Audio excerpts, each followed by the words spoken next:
मुखीगुड़ारू गंजाई चालाण हेउछि सरकारी बस्रे। विशाखापाटना बस्रे गंजाई चालाण बेले माड़ी बसिला जयपाटना अबकारी विभाग। गंजाई सह जड़े युवक अटक, जड़े फेरार, तदंत जारी। आज संध्या समय भवानीपाटना लडुगाँ भाया Visakhapatnam OD 08R 1952 number OSRTC बस्रे गंजाई चालाण हेउथिबा कोनोसी विश्वस्त सूत्ररू खबर पाइथिला अबकारी विभाग।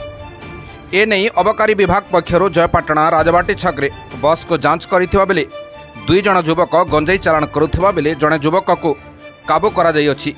अन्य जण युवक बस झरका देई फेरार मारुथिबा बेले ताको मध्य काबू करी प्राथमिक सूचनारू युवक दुहे बाहर जिल्लार होइथिबा बेले हाराहारी 10 रु 15 केजी गंजाई हेबो बोली अनुमान करा जाउछि। एही 2 जण युवक को गिरफ करी अटक रखा जाइछि। कलाहांडी जिला जयपाटनारू बाबुली हरिजन रिपोर्ट, सॉलिड न्यूज।